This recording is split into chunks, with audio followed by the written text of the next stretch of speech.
Olá, começa agora o primeiro episódio da 8ª temporada do EsferaCast, o videocast que dá o tom aos assuntos de maior destaque do país. Desta vez a temporada é temática e reúne apenas entrevistas sobre segurança pública. Eu sou Milena Machado, jornalista e apresentadora de TV, e entrevistei para este episódio o advogado criminalista e professor de Direito Penal da USP, Pier Paolo Bottini. O problema da criminalidade, para além do custo em vidas, em liberdade, ele impacta brutalmente a economia, né? A gente tem esse estudo, inclusive, mostra que cerca de 170 bilhões são gastos por ano no país com medidas de segurança privada. Se a gente colocar aqui também o gasto público com segurança, a gente vai para 450 bilhões de reais. Então, mais ou menos 4% do PIB, ele é gasto, ele é desperdiçado por conta do crime organizado. Ele já foi membro do Conselho Nacional de Política Criminal e Penitenciária do Ministério da Justiça e integra o Comitê de Segurança Pública da Esfera Brasil. Professor, quer dizer que o crime organizado, então, ele está em todo lugar? Ganhou uma abordagem mercadológica, inclusive.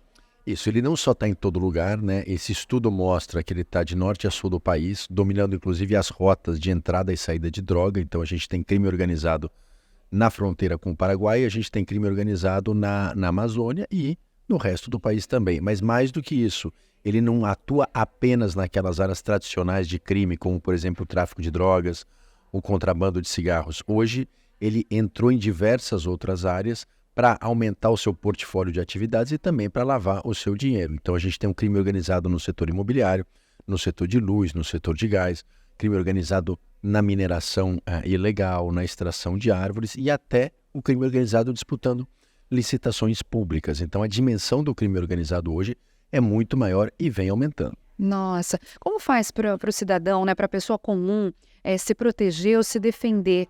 Não contratar serviços de empresas utilizadas pelo crime organizado, não contratar produtos, é possível?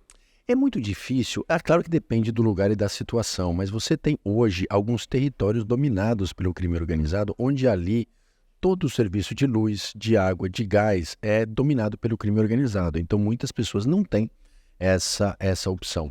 Acho que a melhor forma de combater o crime organizado, para além da repressão natural e policial, é justamente identificar para onde está indo o dinheiro da atividade ilegal, ou seja, aonde é feita a lavagem de dinheiro. O que é lavagem de dinheiro? É quando você pega o produto do crime, do tráfico de drogas, do contrabando de cigarros e coloca ele de volta na economia com uma aparência de legalidade. Então o sujeito usa uma empresa de fachada, usa uma conta de fachada, finge que ganhou aquele dinheiro licitamente para poder usufruir daqueles bens ou reinvestir na organização criminosa. Então é muito importante identificar essas práticas de lavagem de dinheiro para que você possa confiscar esses recursos e impedir essas organizações de continuarem a funcionar. Daí porque o estudo mostra que um dos órgãos mais importantes nesse combate é o COAF. Aliás, trazendo alguns dados aqui sobre o estudo, até anotei alguns, né? Houve uma mudança aí de padrão em relação ao que as atividades, né? A nossa percepção de insegurança e do que é crime organizado também. Em 2014, o crime com mais registros em termos proporcionais era a corrupção, 38,5%. Já em 2023, quase 10 anos depois, o crime de maior frequência foi o tráfico de drogas, 31,3%. A criminalidade cresce pela percepção que a gente ganha lendo o estudo. Um estudo que foi encomendado pela Esfera, inclusive, né? Isso, a Esfera encomendou esse estudo para entender, claro, a dimensão disso, porque como a gente estava falando, o problema da criminalidade, para além do custo em vidas, em liberdade, né? Para você ter uma ideia, o Brasil é um país que tem 16% dos homicídios no mundo, sendo que ele tem 3% da população mundial. Então o número de homicídios no Brasil é muito grande. Mas mais do que isso, ele impacta brutalmente a economia, né? A gente tem esse estudo, inclusive, mostra que cerca de 170 bilhões são gastos por ano no país com medidas de segurança privada. Se a gente colocar aqui também o gasto público com segurança, a gente vai para 450 bilhões de reais. Então, mais ou menos 4% do PIB, ele é gasto, ele é desperdiçado por conta do crime organizado. Então o estudo mostra muito bem isso. Então o que a gente tem que fazer? A gente tem que justamente estruturar esses órgãos importantes para o combate ao crime organizado, como o COAF. Eu acho importante para as pessoas entenderem só o que é o COAF, que senão fica uma coisa abstrata. Mas o COAF é um órgão do Banco Central que ele recebe todas as informações sobre operações suspeitas de lavagem de dinheiro. Então, sempre que um leiloeiro de arte, sempre que um joalheiro, sempre que um mercador de bens de luxo, ele, por exemplo, alguém compra um carro em dinheiro vivo, alguma coisa, ele comunica ao COAF, fala, olha, isso tem alguma coisa estranha aqui, que são esses números que você disse. O COAF olha essas informações, organiza essas informações e passa para a polícia, para o Ministério Público. Então, o COAF é um órgão muito importante. O problema é que o COAF, que faz tudo isso, ele recebe cerca de 6 a 7 milhões de comunicações por ano. Ele conta com 89 servidores. Então, a gente precisa estruturar o COAF. Mais importante do que polícia, do que arma, do que viatura, que claro que são imprescindíveis, mas é você estruturar um órgão como esse, porque ele é capaz de saber para onde está indo o dinheiro do crime organizado. E isso é fundamental se a gente quiser combater. Só prender as pessoas não vai resolver. Porque as pessoas são substituídas ou continuam atuando de dentro da prisão. Então, você fortalecer esses órgãos para identificar o dinheiro do crime organizado, congelar esse dinheiro, é muito mais efetivo para combater a criminalidade organizada.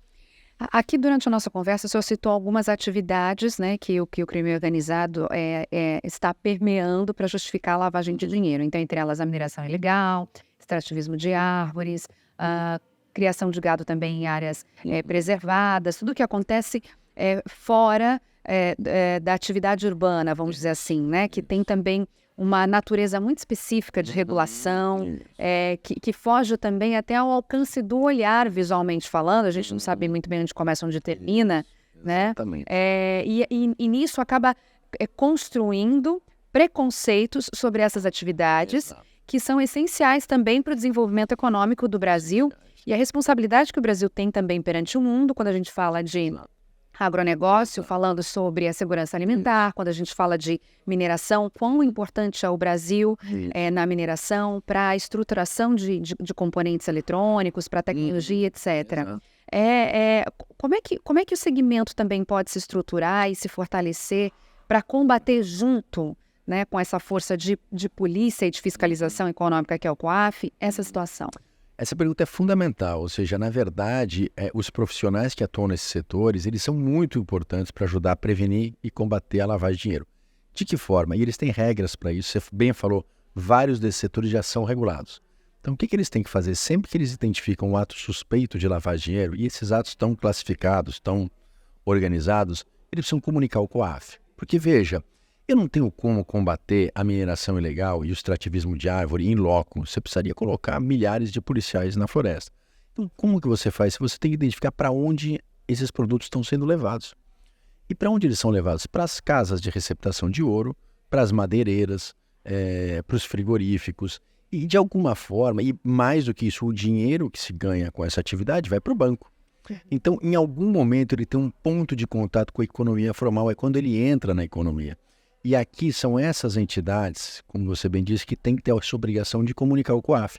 Então, alguém trouxe um ouro esquisito, alguém trouxe uma madeira com uma certificação que aparenta ser falsa. Você comunica, eles têm a obrigação de comunicar às autoridades públicas e a partir daí você faz uma investigação. Então, a coisa tem que ser inversa, não dá para você ficar fiscalizando tudo. Você fiscaliza essa ponta e a partir daí você combate o crime. É um trabalho de esforço coletivo, né, que vai além... um dado que rapidamente eu queria comentar, que me gerou surpresa, é com relação ao consumo e à produção de cocaína, né? Que coloca o Brasil no topo do ranking. Exatamente.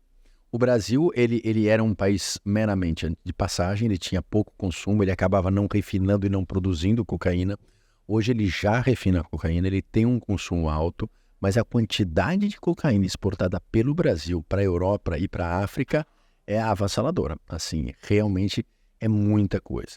É o que mais consome? É o que mais... O Brasil é o país que mais consome cocaína. E mais exporta cocaína também. Mais exporta também. Então a gente tem números muito grandes. A gente realmente, mais uma vez, esse dinheiro entra no Brasil e vai para todas as atividades que a gente conversou. Então, nós temos um problema muito sério porque essas organizações que fazem esse tipo de atividade, elas se capitalizam, elas vão se tornando muito fortes, elas vão entrando no poder público e aí elas começam a controlar as instituições públicas. E esse é o grande problema. É muito sério.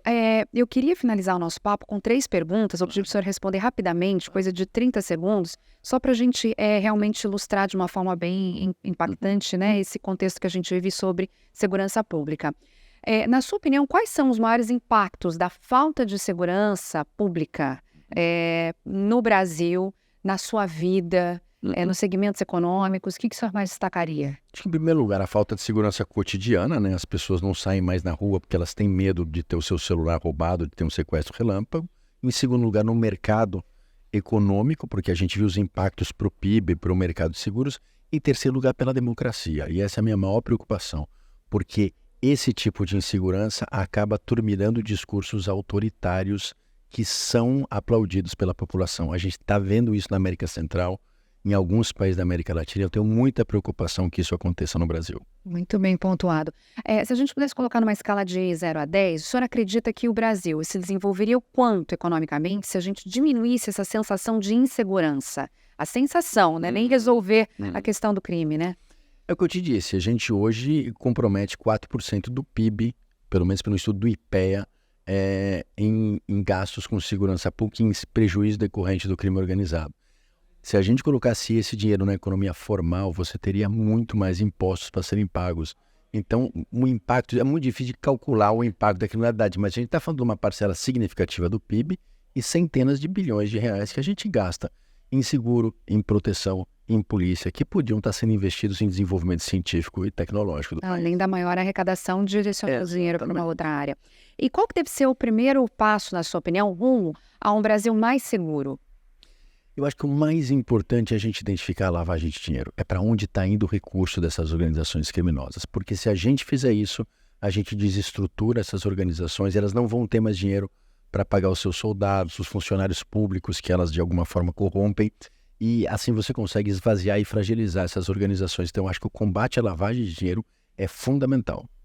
Obrigada, professor. Obrigado você.